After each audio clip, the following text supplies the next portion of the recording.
Masters అందరికీ సుప్రభాతం. ముందుగా మన పత్రి గురువు గారికి ఆత్మ ప్రణామములు, స్వర్ణమాల మేడం గారికి ఆత్మ ప్రణామములు. ఈ గ్రూపులో ఉన్న ఆత్మబంధువులందరికీ కూడాను, అమెరికాలో ఉన్న వారికి సాయం సమయం శుభాకాంక్షలు, అలాగే మన ఇండియాలో ఉన్న వారందరికీ కూడాను సుప్రభాతం. థ్యాంక్ యూ వెరీ మచ్ అవకాశం ఇచ్చినందుకు. మనం క్లాస్ స్టార్ట్ చేసే ముందు మహాయజ్ఞం, మహాజ్ఞానం, ఇది ఈరోజు నేను చెప్పబోయే టాపిక్ శ్రీ వెంకటేశ్వర స్వామి గురండి. అందుకు ఈ బుక్ చిన్న ఒక 2 minutes తీసుకుంటాను, 1 minute తీసుకుంటాను. ఈ బుక్ గురించి చెప్పడానికి మా మాస్టర్ సునీత మేడం గారు నాకు చెప్పేటప్పుడు పూర్తిగా వినలేదు. మొత్తం బుక్ అంతా ప్రింట్ చేయించాను అనమాట. చేయించి అదే చదివాను. అంటే అంత అవకాశం వచ్చింది నాకు. చదివిన తర్వాత వెంకటేశ్వర స్వామి గురించి విన్న తర్వాత నాకు చాలా సర్ప్రైజ్ అనిపించింది అనమాట. ఇలా ఉంటుందా అనేసి. ఆటో రైటింగ్ ద్వారా అరుణ మాస్టర్ గారు రాశారు. అలాగే అనువాదం రేవతిదేవి గారు గూడూరు నుండి చేశారు. ఆ మాస్టర్లకు కూడాను నా ప్రణామములు, ఇంత అవకాశం ఇచ్చినందుకు. ఇది మార్చి 10, 1994 నుంచి ఆదిశంకరాచార్యుల నుండి విశ్వామిత్రుడు అంటే 40 మాస్టర్స్ గురించి తను 94 మార్చి 10, 1994 నుండి మార్చి 6, 1995 రాత్రి 8 గంటల వరకు కూడాను 40 మాస్టర్ల యొక్క విశేషాలను, అద్భుతమైన వారి యొక్క అనుభవాన్ని, వారి యొక్క జ్ఞానాన్ని మాస్టర్స్కి అందించారంటే ఇది చిన్న విషయం కాదు. అందుకు అరుణ మాస్టర్ గారికి కృతజ్ఞుని. ఇప్పుడు మనం ఇటువంటి జ్ఞానాన్ని 2024 ఈ డిసెంబర్లో అందరితో షేర్ చేసుకునేటటువంటి అవకాశం కూడా వచ్చినందుకు కూడా కృతజ్ఞుని. సో మాస్టర్ స్టార్ట్ చేసుకున్నాం. కానీ చిన్న విన్నపం, ఒక అన్నమయ్య స్వామి, వెంకటేశ్వర స్వామి గురించి చెప్తున్నా కాబట్టి ఒక 2 చరణాలు అన్నమయ్య స్వామి కీర్తన, ఈ జ్ఞానం గురించి ఏంటో చిన్నది ఒక గీత పాడాలనుకుంటున్నాను.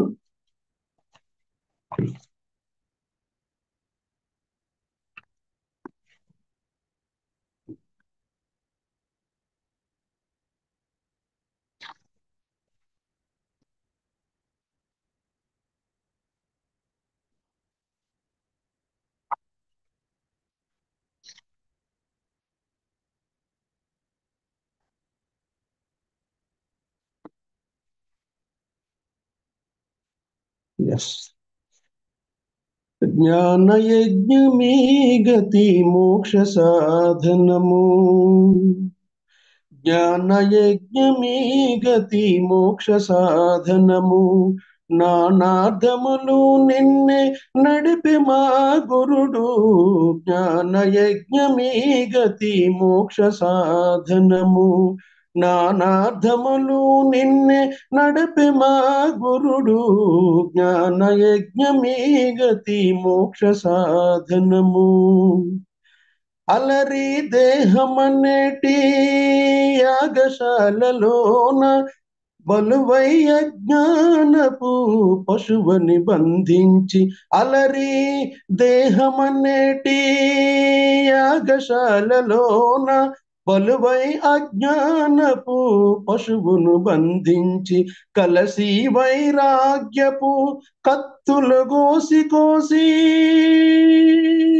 కలసి వైరాగ్యపు కత్తుల కోసి వెలయా జ్ఞానాగ్నిలో వేలిచె మా గురుడు, వెలయా జ్ఞానాగ్నిలో వేలిచె మా గురుడు, జ్ఞానయజ్ఞమీ గతి మోక్ష సాధనము, నానార్థములు నిన్నే నడిపే మా గురుడు, జ్ఞానయజ్ఞమీ గతి మోక్ష సాధనము, జ్ఞానయజ్ఞమీ గతి మోక్ష సాధనము. Thank you masters. అంటే ఎందుకు చెప్పుకుంటున్నాం అంటే, వెంకటేశ్వర స్వామి గురించి జ్ఞానయజ్ఞమే మోక్షానికి సాధనం. అందుకు అన్నమయ్య స్వామి కీర్తన గుర్తు చేసుకోవాలనే ఉద్దేశంతో నేను ఈ చిన్న ఒక చరణం పాడాను. అవకాశం ఇచ్చినందుకు థ్యాంక్ యూ. అయితే ఇప్పుడు మనం క్లాసు ముందుకు వెళ్ళిపోతున్నాం. వెంకటేశ్వర స్వామి జీవిత చరిత్ర అంటే ఫస్ట్ స్వామి అంటే ఏంటి? వెంకటేశ్వర స్వామి అంటే ఆ స్వామికి చాలా ఇష్టం అట. ఈ బుక్ లో కూడా రాశారు. స్వామి అంటే ఏంటి? స్వామి అంటే the owner of something is the person to whom is it belongs. అంటే మనం స్వామి అంటే సన్యాసో లేకపోతే ఒక యోగి అనుకుంటాం, కానీ స్వామి అంటే the owner of something is the person to whom it belongs. అంటే స్వామి అంటే అన్నిటికీ అధికారి. స్వామి అంటే తన సంరక్షణలో ఉన్న అన్నిటి వాటిపైన అధికారి. అంటే ఈ సృష్టి కూడా అన్నిటి కూడాను ఆయనే అధికారి. అన్ని అంటే అలాగే వెంకటేశ్వర స్వామి అంటే వేం అంటే పాపకర్మలు, కట్ అంటే ధ్వంసం చేసేవాడు. మన పాపకర్మల్ని ధ్వంసం చేసేవాడే వెంకటేశ్వర స్వామి అనేసి మనకి వేదాల్లో కూడా రాశారు. సో వెంకటేశ్వర స్వామి శ్రీ మహావిష్ణు యొక్క అంశం నుండి వచ్చినవాడు. జన్మ తీసుకోలేదు. వెంకటేశ్వరుడు వెంకటేశ్వరుడిగా చాలా చాలా కాలం క్రితం భౌతిక రూపంలో నియమించబడ్డారు అని ఎక్కడ జన్మ తీసుకున్నట్లు ఆనవాలు లేవు. వెంకటేశ్వరుడు మహాత్మ్యం కానీ లేకపోతే వేదాల్లో కానీ ఎక్కడ కూడాను వెంకటేశ్వరుడుగా ఎక్కడ పుట్టినట్టుగానే రాముడు కానీ కృష్ణుడు కానీ ఇలాగా వారికి తల్లిదండ్రులు ఉన్నారు, అన్నీ ఉన్నాయి. కానీ వెంకటేశ్వరుడిగా ఫలానా దేశంలో కానీ ఫలానా ఏరియాలో కానీ జన్మించినట్లు మనకు ఆనవాలు లేవు. కాబట్టి ఆయన ఎందుకు లేదంటే ఆయన కారణభూతుడు అనమాట. ఇవి మరి ముందుగా ఈ వచ్చే టాపిక్ లో కవర్ చేసుకుందాం. అలాగే తన సహ జీవాత్మ ఎవరంటే అలివేలు మంగ. ఈ అలివేలు మంగ అంటే ఎవరు? దానికి డెఫినేషన్ కూడాను అలర్ మేల్ మంగల్. ఇది తమిళంలో ఉన్నటువంటి అర్థం.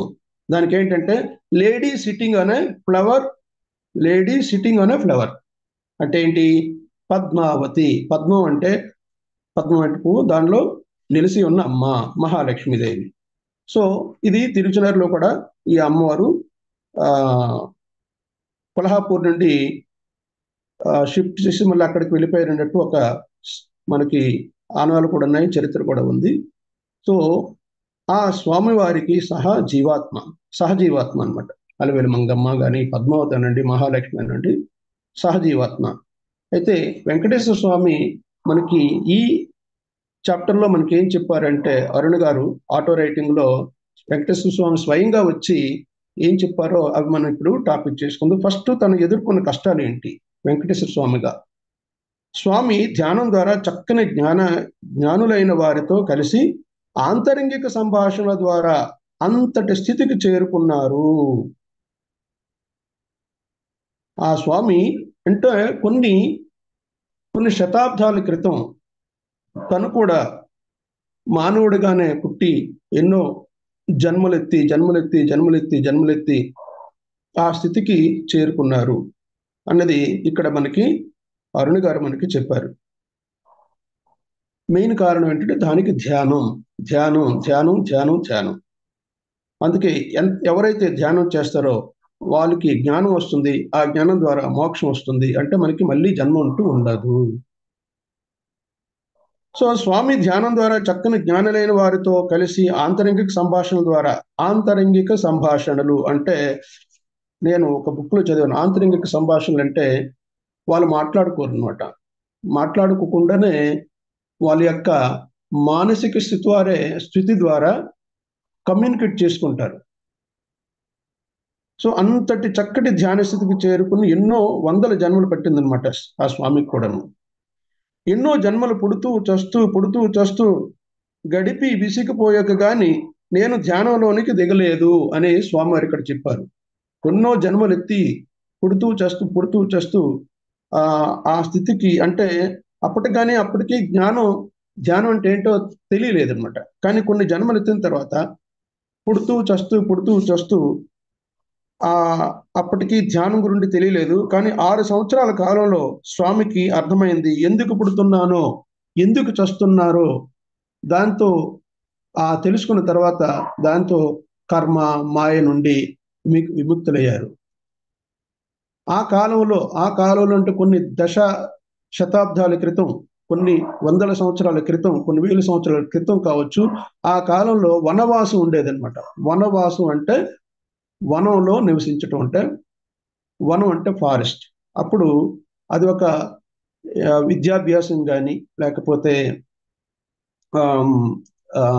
ఒక వయసు అయిపోయిన తర్వాత, వృద్ధాప్యం వచ్చిన తర్వాత వనవాసంకి వెళ్ళి తపస్సు చేసుకునేవారు అనమాట. వారి యొక్క భౌతిక శరీరాన్ని ఖాళీ చేయడానికి, వెకేట్ చేయడానికి. సో అది ఒక చక్కటి ప్రదేశం అనమాట. అప్పట్లో నేను, నా తల్లిదండ్రులు, భార్య బిడ్డలతో సహా సుఖంగా జీవించటమే కాకుండా ఎందరో సూక్ష్మ శారీరక మాస్టర్లు సాంగత్యాన్ని కూడా హాయిగా అనుభవించాము. వారితో పాటు హాయిగా అనుభవించారన్నమాట.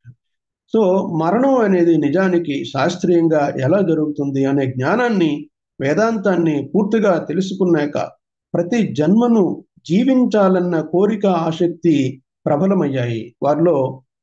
అసలు ఏంటి ఈ మరణం అనేది, ఏంటి దానికి శాస్త్రీయంగా ఎలా జరుగుతుంది అనే జ్ఞానాన్ని, వేదాంతాన్ని పూర్తిగా తెలుసుకున్నారు. దేని ద్వారా తెలుసుకున్నారు? ధ్యానం ద్వారా తెలుసుకున్నారు. ధ్యానం ద్వారా తెలుసుకున్నారు.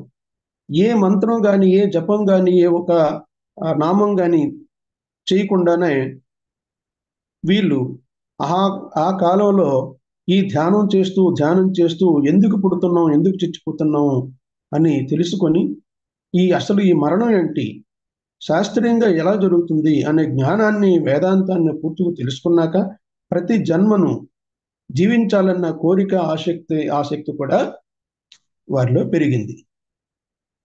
ఇక్కడ మనకు చెప్తుంది స్వామివారు, భౌతిక శరీరం అనేది ఒక జన్మలో వేసుకునే దుస్తు లాంటిది, ఒక వస్త్రం లాంటిది. భౌతిక శరీరం మనకు కనిపిస్తున్న శరీరం ఇది చైతన్యవంతమైనది కూడాను, అలాగే ఒక వస్త్రం లాంటిది అని చెప్తూ, దానిని మార్చిన ప్రతిసారి తర్వాత శరీరం ఎలా ఉండాలో అనేది మనమే ప్లాన్ చేసుకుంటాము. అయితే అంటే మన జీవితాన్ని మనమే డిజైన్ చేసుకుంటాం ఈ జన్మ ఎత్తే ముందు అని స్వామివారు ఇందులో మనకి చెప్పారు. మనం నేర్చుకునబోయే పాఠాలకు అవసరమైన విధంగా ఉండేలా ఆ శరీరాన్ని ఎంచుకోవచ్చు. మనం స్త్రీగా పుట్టాలా, పురుషుడిగా పుట్టాలా, లేకపోతే ఏ విధంగా పుట్టాలనేది కూడాను మనం నేర్చుకునబోయేది కూడాను ఆ పాఠాలకు అవసరమైన విధంగా, అంటే ఎటువంటి జ్ఞానం మనం సంపాదించాలి, ఆ జ్ఞానానికి కావలసినటువంటి శరీరం ఎలాగ ఉండాలి అనేది కూడాను మనమే డిజైన్ చేసుకుంటాము. ఆ శరీరాన్ని అలాగే ఎంచుకోవచ్చు. ఈ విషయం గురించి శ్రీ వెంకటేశ్వర స్వామి పరిపూర్ణత సాధించారన్నమాట. ఆ స్వామివారు కూడాను ఆ విధంగా పరిపూర్ణత సాధించారు. ఇది ఎన్నో కష్టాలు పడి చివరికి కొన్ని జన్మలెత్తి ఈ సత్యాన్ని గ్రహించి, ఎలా గ్రహించారు? ఆ ధ్యానం ద్వారా. అలా చేయడం వల్ల సాధించిన విజయాలు ఏంటి అంటే, అందులో క్లియర్గా మనకేం చెప్పారంటే, నల్లని విగ్రహంగా మారడం మీరు అనుకుంటున్న వాడిని నేను కాదు అని చెప్పారు ఆటో రైటింగ్లో. నేను రక్త మాంసాలతో సజీవంగా ఉన్నాను, తిరుమల కొండల్లో ఉన్నానన్నది మాత్రం వాస్తవం.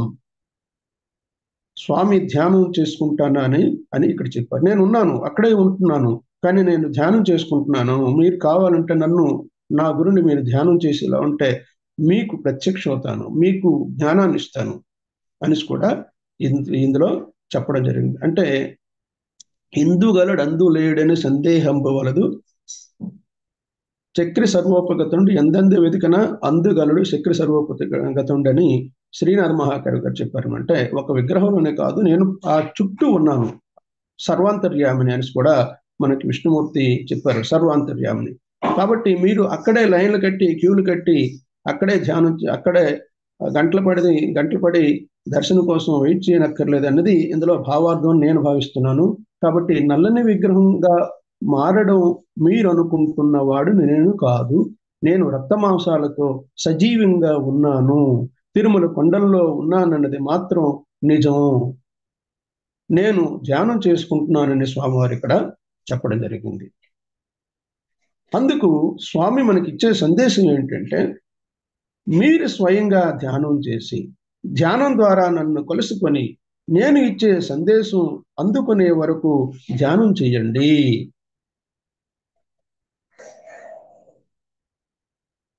నేను వెంకటేశ్వర స్వామిని కలవాలి అనే సంకల్పం పెట్టుకొని విసుగు చెందకుండా, దిగులు పడకుండా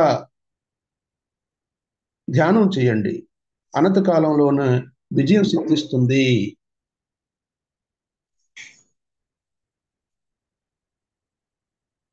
అంటే మనం ఏం చేయాలి అంటే ధ్యానం చేయాలి. ధ్యానం చేయాలి. ఏ రూపాన్ని తలుచుకోకుండా ధ్యానంలో ఉంటే, ధ్యానం ద్వారా జీవితానికి ఎన్ని రంగులు ఉన్నాయో అన్నింటినీ తెలుస్తుంది. ధ్యానం ద్వారా జీవితానికి ఎన్ని రంగులు ఉన్నాయి అంటే, ఒక్క వెంకటేశ్వర స్వామి సంకల్పం పెట్టుకునే ధ్యానం చేయడం ద్వారా కాకుండా, ఆ ధ్యానం చేయటం వల్ల జీవితానికి ఎన్ని రంగులు ఉన్నాయి అన్నింటినీ తెరుస్తుంది. ఆ రంగులను తెరుస్తుంది, ఓపెన్ అవుతుంది అన్నమాట. ఉన్నది ఉన్నట్లుగా చూపిస్తుంది. కాబట్టి జీవితాన్ని అర్థం చేసుకోవాలంటే అది చిన్నదైనా తెలుసుకోవడం ఎంత కష్టమైనా సరే ఏకైక మార్గం ఏంటి అంటే ధ్యానం, ధ్యానం, ధ్యానం. ధ్యానం గురించి జన్మల గురించి 2 ప్రధానమైన వాస్తవాలు స్వామి ఇక్కడ చెప్పారు. ఏంటి అంటే ధ్యానం అంటే కేవలం సంతోషం, పరమ ఆనందమే కాదు. మనకు తెలియని వాస్తవంలో, మనకు తెలియని నిజాలలో మనం బ్రతుకుతున్నాము అని మనకి అవగాహన అవుతుంది. ధ్యానం అంటే ఒక సంతోషం మాత్రం కాదు, పరమానందం కోసం కాదు. మనకు తెలియని వాస్తవంలో మనం బ్రతుకుతున్నాము. మన కళ్ళెదుటే ఉండి కూడా మనకు తెలియకుండా ఉన్నదానిని గురించి మరింతగా తెలుసుకుంటూ, అవగాహన చేసుకుంటూ ఉండి నిరంతరంగా సాగే గొలుసు ప్రక్రియ. అంటే మనం ధ్యానం చేయడం వల్ల మనకేంటి అవగతం అవుతుందంటే, మనం ఈ జన్మ ఎత్తాము. ఈ జన్మలో మళ్ళీ మళ్ళీ జన్మెత్తాలి, మళ్ళీ జన్మెత్తాలి, మళ్ళీ చేవాలి, మళ్ళీ జన్మెత్తాలి. కాబట్టి ఇది జరగకుండా ఉండాలి అంటే, మనం ఏం చేయాలో మన యొక్క బాధ్యతను తెలియజేస్తుంది ఈ ధ్యానం. మనకు ఒక అవగాహన ఇస్తుంది ఈ ధ్యానం. ఈ ధ్యానంలో ఈ స్థితులలో సమాజ బంధాలకు అతీతంగా ఉన్న దానిని యథాతథంగా మనం చూడగలం అని స్వామి చెప్పారు. అంటే వాస్తవంగా మనం ఏం చేస్తున్నాము, ఎందుకు బ్రతుకుతున్నాము, పర్పస్ ఆఫ్ లైఫ్ ఏంటి, what is the purpose of life అన్నది మనకి ఇందులో ధ్యానం ద్వారా తెలుస్తుంది. ధ్యానం చేసిన తర్వాత కూడా మన జన్మ కార్యం పూర్తి అయిపోదు.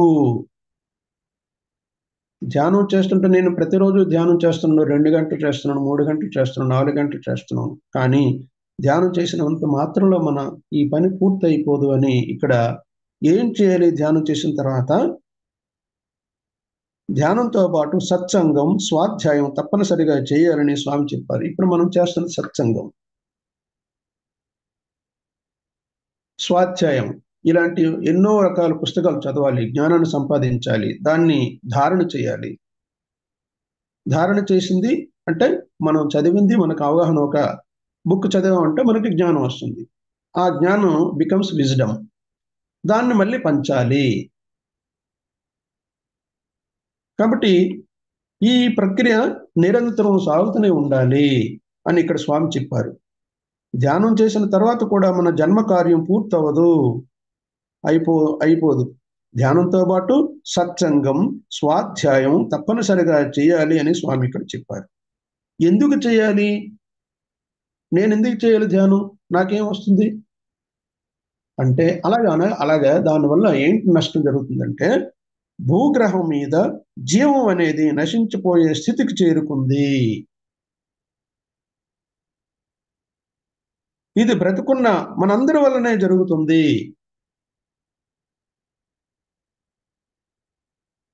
భూగ్రహం మీద జీవం అంటే మన జీవజాతి నశించిపోయే సమయం ఆసన్నమైంది.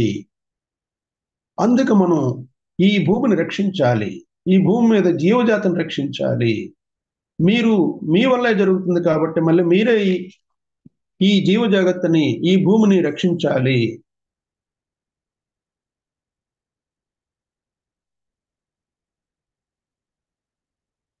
అందుకేం చేశారంటే మనకు అర్థమయ్యేలా ప్రశ్న సమాధానం రూపంలో స్వామి ఏం చెప్పారంటే, మీరెవరు? రమణ మహర్షి కూడా అడిగారు, ఫస్ట్ మీరేంటి, మీరు ఎందుకు, పర్పస్ ఆఫ్ లైఫ్ ఏంటి, ఫస్ట్ మీరెవరు అని మీకు మీరే ప్రశ్నించుకోండి.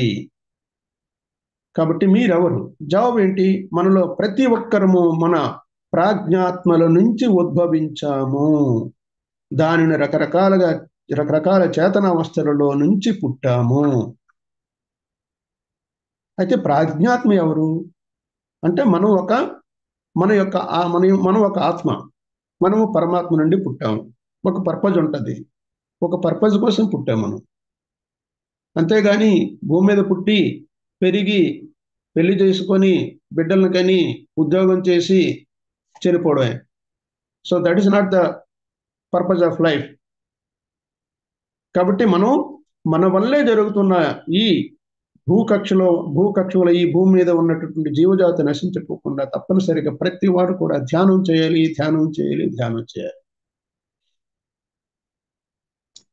అందుకే తను మనకి క్లియర్గా ఏం చెప్పారంటే, మీరెవరు అని ప్రశ్నించుకోండి. మనలో ప్రతి ఒక్కరము మన ప్రాజ్ఞాత్మల నుంచి ఉద్భవించాము. దాని రకరకాల చేతనావస్థలలో నుంచి మనం పుట్టాము. ప్రాజ్ఞాత్మ ఎవరు ఉంటాయి? ప్రాజ్ఞాత్మ అంటే, మనకైతే భూమి మీద పుట్టిన తర్వాత మనకి ఎలాగైతే తల్లిదండ్రులు ఉంటారో ఆ భౌతికమైన తల్లిదండ్రులు మనకి అమ్మ నాన్నలు. కానీ ఎలాంటి సంబంధం ఉందో మన ప్రాజ్ఞాత్మతో కూడా, అంటే మన తల్లిదండ్రులతో ఎలాగ సంబంధం ఉందో మన ప్రాజ్ఞాత్మతో కూడా అలాంటి సంబంధమే ఉంటుంది. ఏం చేస్తారో, మనకు పెంచుతారా, ఉద్యోగం ఇస్తారా? కాదు. ప్రాజ్ఞాత్మకు పూర్తి జ్ఞానం ఉంటుంది. తల్లిదండ్రుల కంటే, మనకు భౌతికమైనటువంటి తల్లిదండ్రుల కంటే ప్రాజ్ఞాత్మకు పూర్తి జ్ఞానం ఉంటుంది. అంటే పిల్లల లాంటి అంశ రూపాలను పుట్టించాల్సిన అవసరం దానికి ఉండదు. ఆ ప్రాజ్ఞాత్మకి పుట్టవలసిన అవసరం లేదు. ఎందుకంటే వాళ్ళు ఆల్రెడీ ఆ స్టేజ్ దాటిపోయారు వాళ్ళు, ఆ ప్రాజ్ఞాత్మకి. కాబట్టి కానీ ఈ భూమి మీద ఉన్న ఇతర జీవులకు జ్ఞానాన్ని పంచి అవగాహన పెంచాలని తాపత్రయపడుతూ ఉంటుంది ప్రాజ్ఞాత్మ. ప్రాజ్ఞాత్మ ఎవరు? ఈ భూమి మీద ఉన్న ఇతర జీవులు అంటే జంతువులు కానీ, పక్షులు కానీ, లేకపోతే ఇంకే జీవకోటికి కానీ అటువంటి జ్ఞానం లేదు. ఒక్క మానవ జాతికి మాత్రమే ఎవరైనా చెప్తే అర్థం చేసుకునేటువంటి అవగాహన ఉంది. కాబట్టి ఈ ప్రాజ్ఞాత్మ ఈ మానవుడికి ఇచ్చిన బృహత్తరమైనటువంటి అవకాశం. మనల్ని మనం ఉద్ధరించుకోవాలి, జీవాత్మను ఉద్ధరించాలి.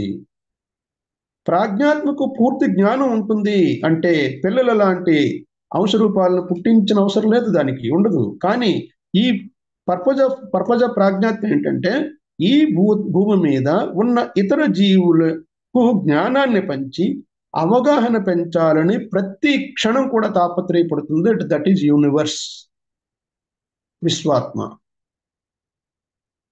అదే ప్రాజ్ఞాత్మ. ఇంకోటి ఏంటంటే సహజ బోధనలు అంటే ఆధ్యాత్మిక సందేశాలు మనకి నిరంతరం మనకు వస్తూనే ఉంటాయి. ఈ విశ్వం నుండి మనం ఏం పని చేసినా సరే, ఏం ఆలోచించినా సరే, ఇది మంచియా, ఇది చెడుగా అని మీకు తెలుస్తూ ఉంటుంది. కాన్షియస్లో మీరు ఉండేటప్పుడు కానీ, లేకపోతే మీరు నిద్రలో ఉండేటప్పుడు కానీ కొన్ని సజెషన్స్ మనకు వస్తుంటాయి. అవే ఆధ్యాత్మిక సందేశాలు. దానికి సహజ బోధనలు అంటారు అనమాట. ఇవి ఎలాగొస్తాయంటే సిక్స్త్ సెన్స్ ద్వారా, కళల ద్వారా. మనకి సిక్స్త్ సెన్స్ ఉంటుంది, 7 సెన్సెస్ కూడా ఉంటాయి, కానీ సిక్స్త్ సెన్స్ ద్వారా మనకి ఇది మంచా చెడు అనేటటువంటిది వస్తుంటుంది. ఒక పని చేసేటప్పుడు దాని యొక్క విజన్ ప్రకారం మనకున్నటువంటి ఇంటెలెక్చువాలిటీ బేసిస్ మీద మనకు ఒక ఐడియా వస్తుందండి. ఈ పని చేయడం వల్ల ఇది నష్టం జరుగుతుందా, లాభం జరుగుతుంది, ఎంతవరకు వెళ్తుంది అనేసరికి జ్ఞానం ప్రతి వారికి కూడా ఉంటుంది. ఏ చేతనా అవస్థలో ఉన్నా వారికి ఒక ఐడియా వస్తుంది అనమాట. అది సెన్స్. అలాగే కళల ద్వారా కూడాను మనకి కొన్ని సందేశాలు వస్తుంటాయి అన్నమాట. సో వీటిని మనం నెగ్లెక్ట్ చేస్తుంటాం. వాటి యొక్క అంతరార్థం తెలుసుకోవాలి. ఎందుకు వచ్చింది? మన గ్రూప్‌లో డ్రీమ్స్ డీకోడింగ్ కూడా సెక్షన్ కూడా ఉంది. సో మనకి ఈ గ్రూప్‌లో మంచి అవకాశం కూడా ఉంది. వారం వారం మాకు డ్రీమ్స్ డీకోడింగ్ కూడా సెక్షన్ కూడా ఉంటుందన్నమాట. సో మనకొచ్చిన కళలు మన నిత్య జీవితంలో మనం ఎదుర్కొనబోయే సమస్యలు గాని, మంచి గాని, చెడు గాని, లేకపోతే గతంలో మనం చేసిన కర్మల గురించి గాని, మనకి విశ్వం నుండి కొన్ని సజెషన్స్ వస్తుంటాయి కళల ద్వారా. దాన్ని ఇగ్నోర్ చేయొద్దు అని మనకిక్కడ స్వామివారు చెప్పడం జరిగింది. జనరల్‌గా మనకి ఏంటి అలవాటైపోతుందంటే, మనం చిన్నతనం నుండి ఇతరులు మీకేది మంచిదంటే అలా ఉండటానికి అలవాటు పడిపోయాం. మన తల్లిదండ్రులు గాని, మన మాస్టర్‌లు గాని, మన టీచర్‌లు గాని, మన స్నేహితులు గాని, వాళ్ళకి నచ్చినట్టు ఉండటానికి మనం అలవాటైపోయాము. మనం గమనించవలసిన విషయం. సో, దానివల్ల ఏం జరుగుతుందంటే, మన యొక్క స్వేచ్ఛను కోల్పోయాం. మన యొక్క స్వేచ్ఛను కోల్పోయాం. అందరికీ నచ్చినట్టు ఉండాలనేటటువంటి మనస్తత్వం మనలో ప్రగాఢంగా ఈ రిజర్వ్ అయిపోయింది మన బ్రెయిన్‌లో. అలాగే మనం కూడాను ఎదుటి వాళ్ళ నుండి ఎక్స్‌పెక్టేషన్స్ పెట్టుకుంటాం. ఎగ్జాంపుల్ ఏంటంటే, పిల్లలకు ప్రోగ్రెస్ కార్డ్ వచ్చేటప్పుడు మార్క్ చూసి తల్లిదండ్రులు అప్రిషియేట్ చేయాలి. So, that is the route అన్నమాట. బాగా రాకపోతే తిట్టాలి. సో, పిల్లలకి ఎలాగా బ్రెయిన్‌లో అలవాటైపోతుంది అంటే, నేను బాగా చదువుకుంటే మా అమ్మ నాన్నలు అప్రిషియేట్ చేస్తారు. నా ఫ్రెండ్స్ అప్రిషియేట్ చేస్తారు. నా టీచర్స్ అప్రిషియేట్ చేస్తారు. సో, ఇది హ్మ్, బయట వాళ్ళు మనకి అప్రిషియేట్ చేస్తే, బయట వాళ్ళు మనకి పొగిడేలా ఉంటే, బయట వాళ్ళు మనకి ఆహ్, ఆ! చాలా బాగా చేశావురా అంటే, అది మనకి అలవాటైపోతుంది జీవితాంతం కూడాను. మనకు నచ్చినప్పుడు మనం ఏదో ఒక పని చేయాలి. నేను ఇంజినీరింగ్ చదువుతున్నా. వాళ్ళ అమ్మగారు అంటారు, "లేదురా నువ్వు డాక్టర్ చదవాలంటారు." వాళ్ళ డాడీ గారు అంటారు, "ఇంకోటి చేయాలంటారు." సో, అక్కడి నుండి మన ఫ్రీడము మనకు పోతుంది. సో, మన స్వేచ్ఛను కోల్పోయాము. ఇండివిడ్యువాలిటీ యొక్క స్వేచ్ఛను కోల్పోయాం. ఎప్పుడైతే ఇండివిడ్యువాలిటీ స్వేచ్ఛను కోల్పోయామో, మనం ఏది కావాలంటే అది అవ్వలేము. బంధాలలో ఇరుక్కున్నాం. కాబట్టి ఎప్పుడైనా ఒంటరిగా కొద్ది క్షణాల పాటైనా నిశ్శబ్దంగా కూర్చొని ఆలోచించారా? ఏం చేస్తున్నారు? మనం ఏం చేస్తున్నాం? ఏం చేయాలి? ఫ్యూచర్ ఏం చేయాలి? అలాగే ఆలోచించేవాళ్ళు చాలా కొద్దిమంది మాత్రమే.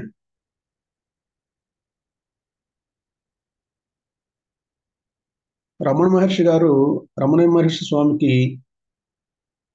వాళ్ళ అన్నయ్య సంరక్షణలో పెరిగేటప్పుడు అంతా అర్థం కాలేదు ఏం అవ్వలేదు. చి ఎవరికో డబ్బులిమ్మనేసి ఇచ్చేటప్పుడు ఆ డబ్బులు పాకెట్‌లో పెట్టుకొని తిన్నగా అరుణాచలం వచ్చేసారు. స్వామి యోగి అయిపోయారు. మహర్షి అయిపోయారు. But he has taken his freedom. అంటే తనను ఏం కావాలో తనే నిర్ణయం తీసుకొని, తనే డిసైడ్ చేసుకొని వచ్చేసారనమాట. అంటే అక్కడ ఏం జరిగిందంటే యూనివర్స్ తనకి గైడ్ చేస్తుంటది. మనం గమనించాలి ఏంటంటే మనకి యూనివర్స్ ప్రతిసారి కూడా మనకి ఆటో సజెషన్స్ గాని లేకపోతే మనకి ఒక అవకాశాలు ఇస్తుంటుంటది కానీ. కానీ మనం 10 మంది దగ్గర సలహాలు తీసుకొని ఇగ్నోర్ చేసేస్తుంటాం అనమాట. ఏది చేయాలో మనం చేయలేము. మీకెక్కడో ఒకసారి ఐడియా వస్తుంది. నేను ఇలా చేస్తాను. ఇలా చేసేయాలంటే వాళ్ళకి క్లియర్‌గా యంగ్ జనరేషన్‌కి ఏమవుతుందంటే, నేను ఈ విధంగా చేయాలనుకుంటున్నాను అని మీకొక ఐడియా వస్తుంది. ఆ ఐడియా వచ్చేటప్పుడు మీరు మీ ఫ్రెండ్స్‌తో షేర్ చేసుకుంటారు. మీ పేరెంట్స్‌తో షేర్ చేసుకుంటారు. మీకు తెలిసిన వాళ్ళతో షేర్ చేసుకుంటారు. సో, 90% ఏం చేస్తారంటే, మనకి సరైన డైరెక్షన్ దొరకదు. 10 మంది 10 రకాల వ్యూస్ ఇచ్చేటప్పుడు ఏది డిసైడ్ చేసుకోవాలనేటటువంటిది మన స్వేచ్ఛను కోల్పోతాం కాబట్టి, మనం ఏది చేయాలో సైడ్ అయిపోతుంది. సో, ఇంకో రూట్‌లో వెళ్ళిపోతుంటాం. లాస్ట్‌లో మనకేమీ దొరకదు. కాబట్టి మీకు ఏదైతే మీ విజన్ ప్రకారం మీకు ఫ్యూచర్ కనిపిస్తూ ఉంటే, ఆ రూట్ ద్వారా మనం వెళ్ళేలా ఉంటే, అప్పుడు మీకు స్వేచ్ఛ ఉన్నట్టు. మీరు స్వేచ్ఛ కోల్పోలేదు. అందుకే వెంకటేశ్వర స్వామి ఇక్కడ మనకు చెప్పింది ఏంటంటే, మనం చిన్నతనం నుండి ఇతరులు మీకేదో మంచిదంటే అలా ఉండటానికి అలవాటు పడిపోయాం.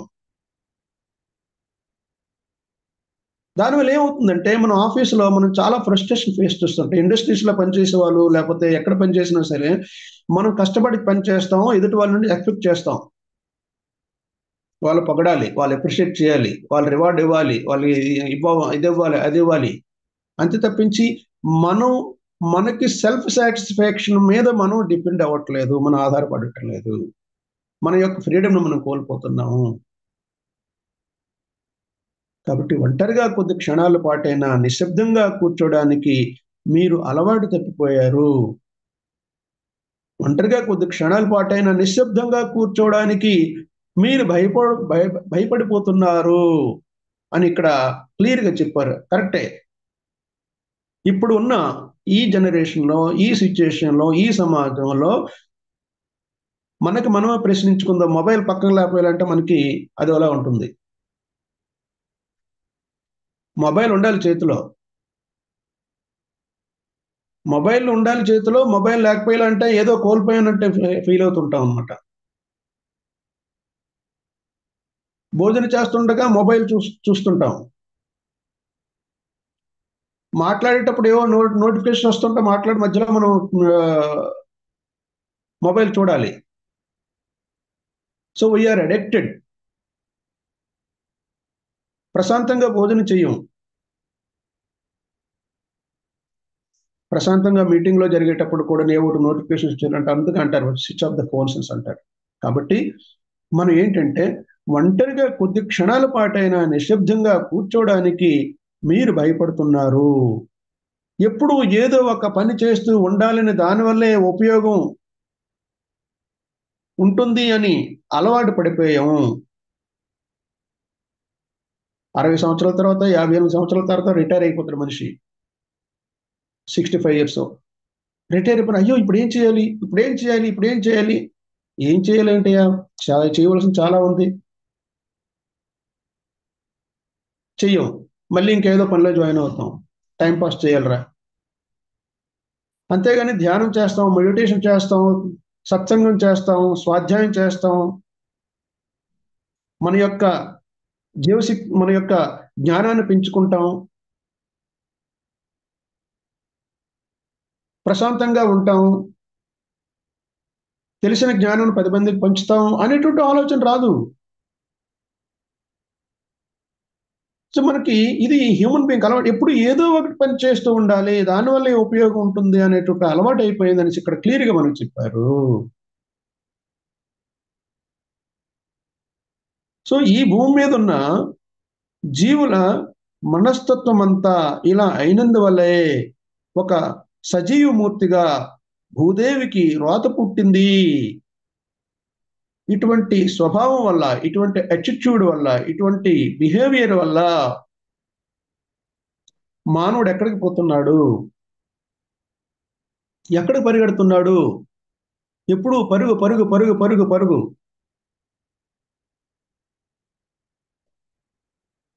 వ్యవస్థల యొక్క సమతుల్యం బాగా డిస్టర్బ్ అయిపోయింది. న్యాచురల్ రిసోర్సెస్ ఎక్స్‌ప్లాయిటేషన్ అవుతుంది. హ్యూమన్ రిసోర్సెస్ ఎక్స్‌ప్లాయిటేషన్ అవుతున్నాయి. అది ఎప్పుడో కొన్ని వందల సంవత్సరాల క్రితం జరుగుతుంది. అరుణ గారికి ఈ విధంగా సందేశం ఇవ్వటానికి తన ధ్యానంలో ఉండగా సందేశం ఇవ్వటానికి వచ్చారంటే ఇది న్యాచురల్‌గా జరుగుతుంది. మనం చూస్తున్నాం. సో మనం వాట్ ఈస్ అవర్ రెస్పాన్సిబిలిటీ? మనం ఏం చేయాలి? ఏం చేయదు ధ్యానం చేయండి అన్నారు. సింపుల్‌గా ధ్యానం చేయండి. నిశ్శబ్దంగా కూర్చోండి. ధ్యానం చేయండి.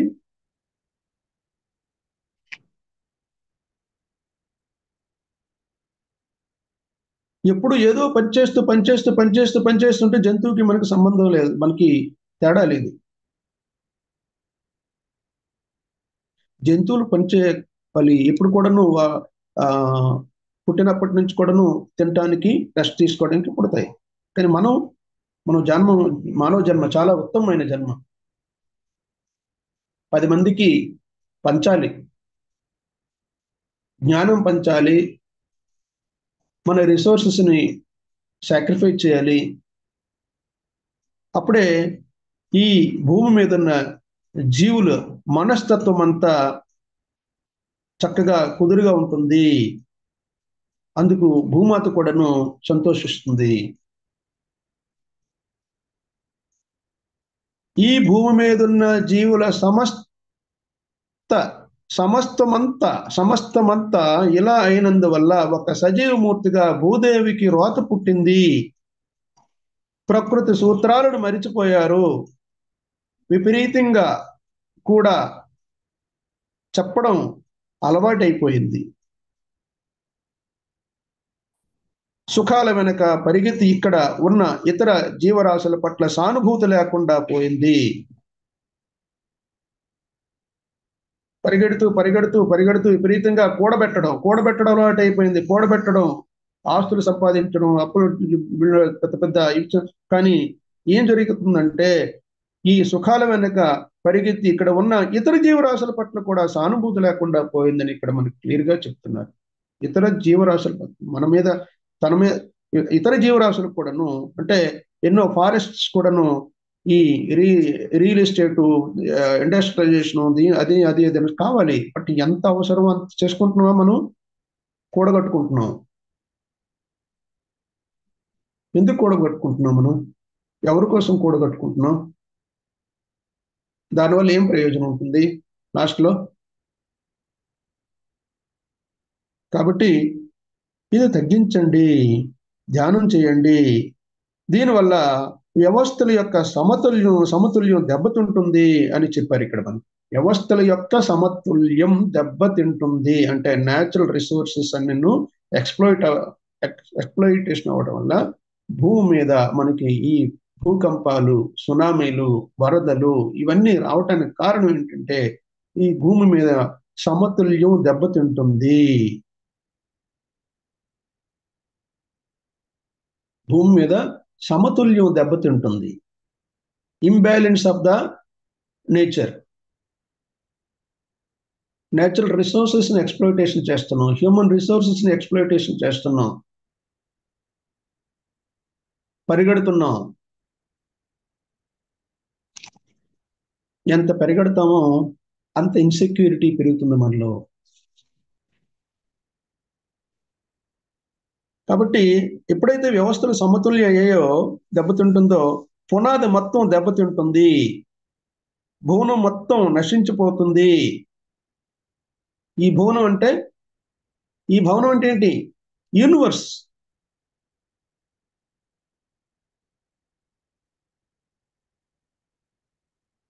కాబట్టి అందువల్ల ఏమవుతుందంటే సమతుల్యం కావటానికి నేచర్ ఏం చేస్తుంటదంటే ఈ భూకంపాలు వస్తుంటాయి, సునామీలు వస్తుంటాయి, ఫ్లడ్స్ వస్తుంటాయి. వాటికి మనమే అవకాశం ఇస్తున్నాం. ఎవరి వల్ల? నేను కాదు అంటే కుదరదు. ప్రతి వాళ్ళది రెస్పాన్సిబిలిటీ, ప్రతి ఒక్కరిది రెస్పాన్సిబిలిటీ. సో తరుణోపాయం ఏంటి అంటే సింపుల్గాను కళ్ళు మూసుకొని మౌనంగా కూర్చోవటమే. ఎంత సింపుల్గా చెప్పారు. కళ్ళు మూసుకొని తరుణోపాయం ఈ భూమి యొక్క సమతుల్యాన్ని కాపాడాలి, భూమిని కాపాడాలి, వృక్ష సంపదను కాపాడాలి, నదులను కాపాడాలి, మానవ జాతిని కాపాడాలి, జీవజాతిని కాపాడాలి, భూమి యొక్క సమతుల్యాన్ని మనం రక్షించాలి అంటే ఏం చేయాలి అంటే చిన్న తరుణోపాయం ఏంటంటే చిన్న పని ఏం చేయాలంటే మీరు ధ్యానం చేయండి. మీరు కేవలం కళ్ళు మూసుకొని మౌనంగా కూర్చోండి, పరిగెట్టొద్దు నాయనా. దీని ద్వారా జీవ ఉత్పత్తి గురించి, మార్పు, జన్మలు, కర్మ, మాయ, సృష్టి, ఖగోళ భౌతిక శాస్త్రం, అంతర్బ్రహ్మాండ సంబంధాలు, శక్తి వివిధ రూపాలు, ఇంకా ఎన్నో తెలుసుకోండి. ఈ ధ్యానం ద్వారా మనకి ఎంత జ్ఞానం వస్తుందంటే జీవజాతి యొక్క ఉనికి గురించి తెలుసుకుంటాము, మార్పుల గురించి తెలుసుకుంటాము, జన్మల గురించి తెలుసుకుంటాము, కర్మల గురించి తెలుసుకుంటాము. మాయ అంటే ఏంటి తెలుస్తుంది, ఈ సృష్టి అంటే ఏంటో తెలుస్తుంది, ఈ ఖగోళ భౌతిక శాస్త్రం అంటే ఏంటో తెలుస్తుంది, అంతర్బ్రహ్మాండ సంబంధాలు, శక్తి, వివిధ రూపాలు, ఇంకా ఎన్నో తెలుసుకోవచ్చు. కేవలం కళ్ళు మూసుకొని ధ్యానం చేయడం ద్వారా మాత్రమే ఎన్ని విషయాలు తెలుస్తుంటే ఎందుకు మనం చేయటం లేదు అనేటటువంటి ఆలోచన మనలో రావాలి. ధ్యానం చేయడం వల్ల మీ యొక్క అంతరాత్మ శుద్ధి అవుతుంది. అలాగే మీ చుట్టూ ఉన్న వాతావరణం కూడా శుద్ధి అవుతుంది. మీరు రోల్ మోడల్గా కూడా ఉండొచ్చు.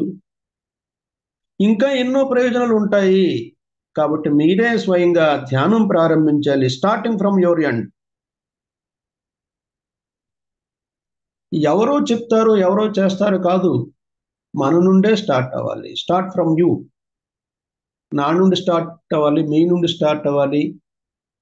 ఇంకా ఇలా చేస్తూ ఉండటం వల్ల ఇంకా ధ్యాన జగత్తుని పెంచాలి. మనం చేయవలసిన పనంతా ఏంటంటే ధ్యాన జగత్తుని పెంచాలి. కాబట్టి భూమి రక్షింపబడుతుంది. భూమి పైన ఉన్న జీవజాతి ఎప్పుడైతే రక్షింపబడుతుంది ధ్యానంలో ఉండటం వల్ల, మనకి తెలియకుండా సృష్టిలో మంచి అద్భుతాలు జరుగుతాయి. సాత్వికమైనటువంటి అద్భుతాలు జరుగుతాయి. సాత్వికమైనటువంటి అద్భుతాలు జరుగుతాయి. ఎప్పుడైతే మనం ధ్యానంలో కూర్చున్నామో మన సత్వగుణం క్షీణించిపోతుంది, రజోగుణం క్షీణించిపోతుంది, సత్వగుణం పెరుగుతుంది.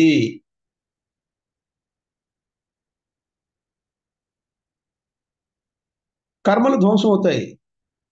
మన ఫ్యామిలీస్ బాగుంటాయి. మన యొక్క వాక్ శుద్ధి అవుతుంది,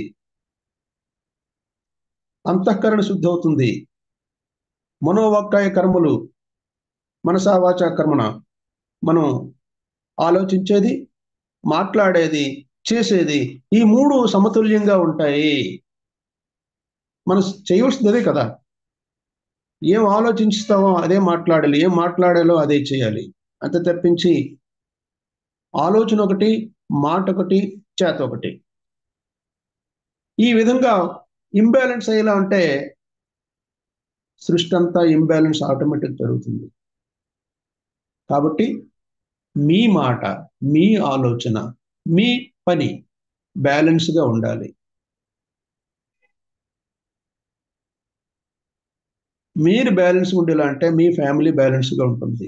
మీ ఫ్యామిలీ బ్యాలెన్స్ ఉండేలా అంటే మీ చుట్టూ ఉన్న సొసైటీ బ్యాలెన్స్ అవుతుంది. మీ సొసైటీ మన బ్యాలెన్స్ ఉండేలా అంటే అలా ఎక్స్పాండ్ చేసుకుంటూ వెళ్ళేలా అంటే ప్రపంచం కూడా బ్యాలెన్స్గా ఉంటుంది. మనసా వాచ కర్మణ, ఇవే మన సృష్టి ఇంబ్యాలెన్స్ అవడానికి కారణం ఏంటంటే మన మనోవాక్కాయ కర్మల్ని మనం బ్యాలెన్స్గా ఉంచుకోవటం లేదు.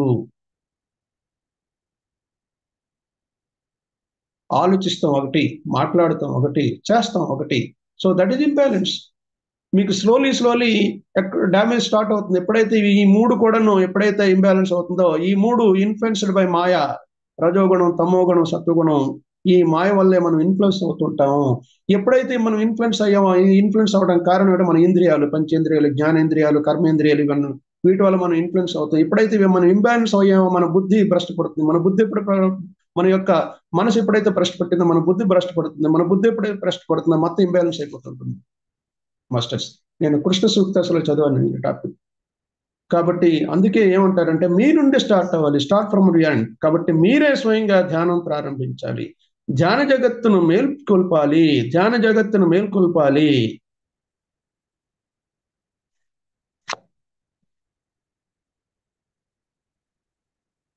ఒక్కసారి మొదలు పెడితే స్వామి ఏం చెప్పారంటే, ఒక్కసారి మీరు మొదలు పెట్టండి, మీ గురించే కాదు, మీకు హితులు, సన్నిహితులు అయిన వారి గురించి కూడా మా మాస్టర్లు అందరం జాగ్రత్తగా తీసుకుంటాము అని స్వామి ఇక్కడ మనకి అష్యూరెన్స్ ఇస్తున్నారు.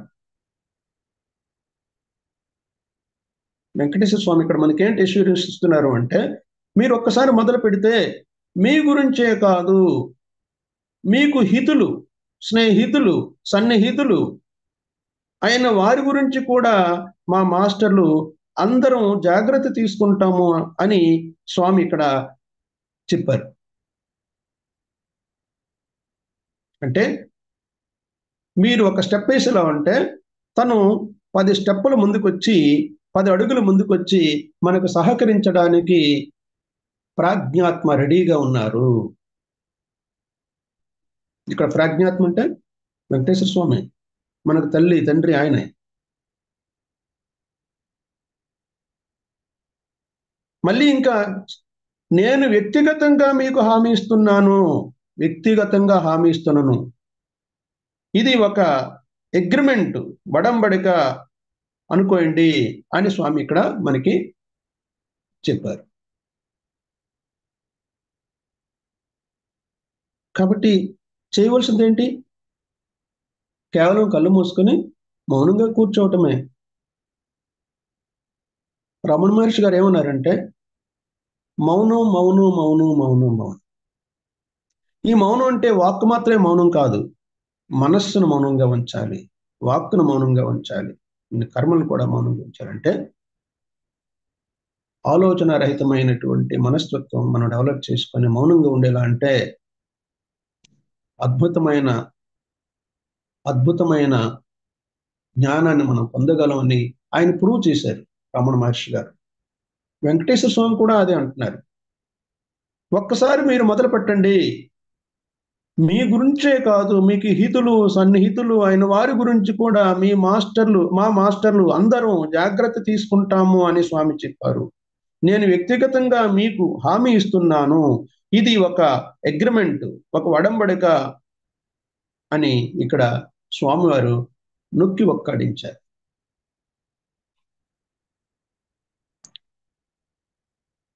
కాబట్టి ధ్యానం చేయండి, మీకు భరోసా కలిగేలా నేను చూస్తానని చెప్పారు. మీరు ధ్యానం చేయండి, ఆ భరోసా నేను ఇస్తాను. అంతకంటే కావాల్సిందేమండి?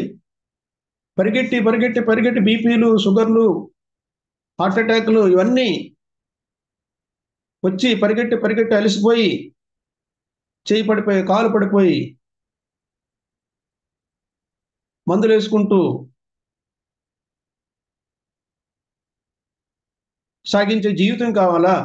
లేక ప్రతిరోజు కూడాను ధ్యానం చేస్తూ మన యొక్క బీపీని, మన యొక్క బ్లడ్ ప్రెషర్ని, మన యొక్క మానసిక స్థితిని మనమే కంట్రోల్ చేసుకొని ఆరోగ్యం ఉండటం కావాలా? అది మనమే నిర్ణయించుకోవాలి. అందుకే స్టార్ట్ ఫ్రమ్ యువర్ ఎండ్ అంటే మీ నుండే స్టార్ట్ అవ్వాలి. మీరు స్టార్ట్ చేసేలా అంటే మీకు అనేక రకాల మార్గాల గుండా మీకు మార్గాన్ని చూపించడానికి మా మాస్టర్లు వస్తారు. కాబట్టి ధ్యానం చేయండి, మీకు భరోసా కలిగేలా నేను చూస్తాను అని అన్నారు. ఇప్పుడే మొదలెట్టండి, ఎందుకంటే భూ అక్షం మార్పు సమయం చాలా దగ్గర పడిపోతుంది. చివరిగా ఈ పాయింట్ ఏంటంటే, ధ్యానం చేయండి, మీకు భరోసా కలిగేలా నేను చూస్తాను అని అన్నారు. ఇప్పుడే మొదలెట్టండి, ఇప్పుడే మొదలెట్టండి, ఈ క్షణంలో మొదలెట్టండి. ఎందుకు అంటే భూ అక్షం మార్పు సమయం చాలా దగ్గర పడిపోతుంది. కాబట్టి ఈ భూమిని రక్షించుకోవాలి, ఈ భూమి మీద జీవజాతిని రక్షించుకోవాలి అని వెంకటేశ్వర స్వామి స్వయంగా మనకి డైరెక్షన్ ఇచ్చారు, మార్గదర్శనం ఇచ్చారు. కాబట్టి మనం ఈ క్షణం నుండి మనం చేయవలసింది ఏమీ లేదు.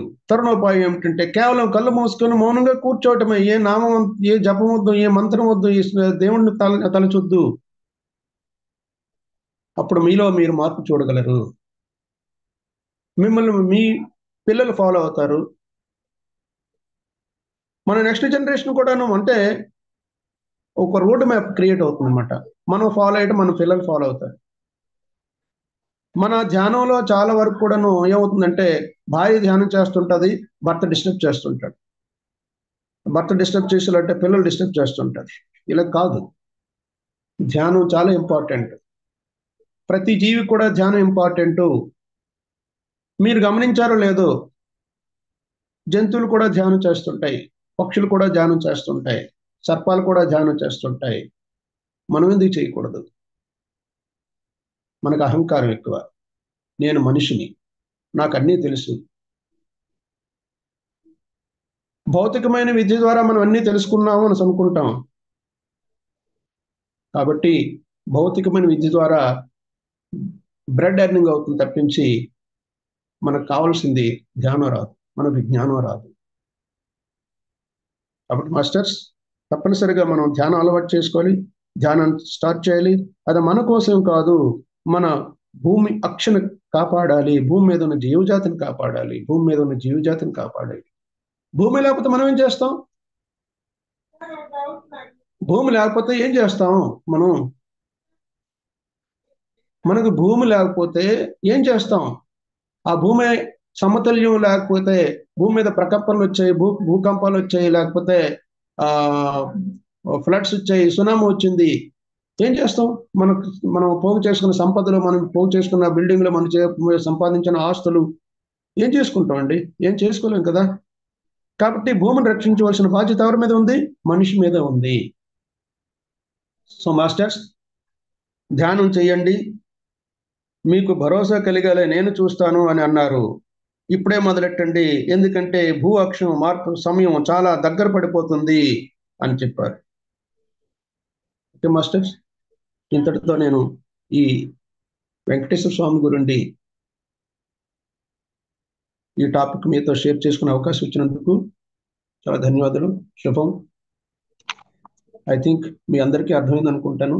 దీని ద్వారా మనం ఎంతో నేర్చుకున్నాం అనేసి, దీన్ని అమలులోకి తీసుకుని ఇప్పటి నుంచే మనం ధ్యానం స్టార్ట్ చేద్దాం, ఆ ధ్యానాన్ని పెంచుదాం, ధ్యాన జగత్తుని పెంచుదాం masters. Thank you very much. Thank you. ఈ అవకాశం ఇచ్చిన మాస్టర్లందరికీ, మణిమాల మేడం గారికి ధన్యవాదాలు. అలాగే ఈ గ్రూపులో ఉన్న మాస్టర్లందరికీ కూడాను కృతజ్ఞుని. ధ్యానం చేద్దాం, ధ్యాన జగత్తుని పెంచుదాం. Thank you very much.